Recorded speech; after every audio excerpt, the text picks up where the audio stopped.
Alappuzha Harippad 23-കാരിയായ scooter യാത്രക്കാരെ ഇടിച്ചു വീഴ്ത്തിയ ശേഷം ആഭരണങ്ങൾ കവർന്നു.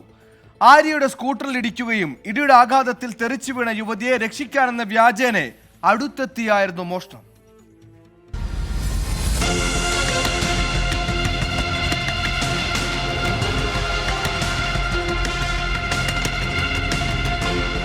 ശനിയാഴ്ച രാത്രി 7:30-യോടെ മുട്ടം NTPC റോഡിലാണ് സംഭവം. കരിപ്പുഴ കവലക്കൽ രവിയുടെ മകൾ ആര്യയാണ് സ്കൂട്ടർ കൊണ്ട് ഇടിച്ചു വീഴ്ത്തിയ ശേഷം ആഭരണങ്ങൾ കവർന്നത്. രാമപുരത്തെ സ്വകാര്യ ധനകാര്യ സ്ഥാപനത്തിൽ ജോലി കഴിഞ്ഞു മടങ്ങുകയായിരുന്നു ആര്യ. പിന്നിലൂടെ സ്കൂട്ടറിൽ വന്നവർ ആര്യയുടെ സ്കൂട്ടറിൽ ഇടിച്ചു. ഇടിയുടെ ആഘാതത്തിൽ തെറിച്ചു വീണ ആര്യയെ രക്ഷിക്കാനെന്ന വ്യാജേന അടുത്തെത്തി കാലിൽ കിടന്ന പാദസരങ്ങൾ ഊരിയെടുക്കുകയായിരുന്നു. ഇരു കൈകളിലും കിടന്ന മോതിരവും കൈച്ചെയിനും പൊട്ടിച്ചെടുത്തു. ഇവരെ കണ്ടാൽ എനിക്ക് രൂപസാദൃശ്യം അറിയാം, വ്യക്തമല്ല.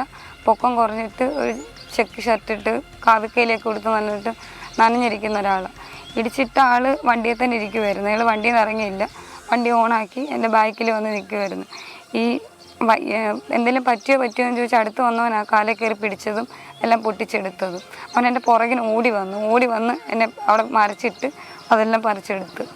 സംഭവ സമയത്ത് മഴയും റോഡ് വിജനവും ആയതിനാൽ താൻ ഉറക്കെ നിലവിളിച്ചുവെങ്കിലും ആരും രക്ഷപ്പെടുത്താൻ എത്തിയില്ലെന്നും ആര്യ പറഞ്ഞു.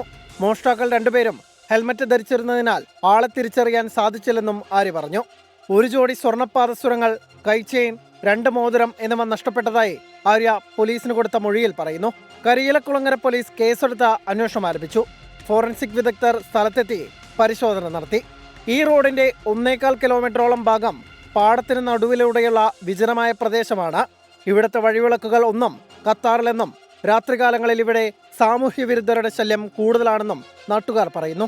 24 ആലപ്പുഴ. വിധി ദിനത്തിൽ 24 മാജിക് ജൂൺ 4 ചൊവ്വാഴ്ച രാവിലെ 5 മണി മുതൽ 24-ൽ.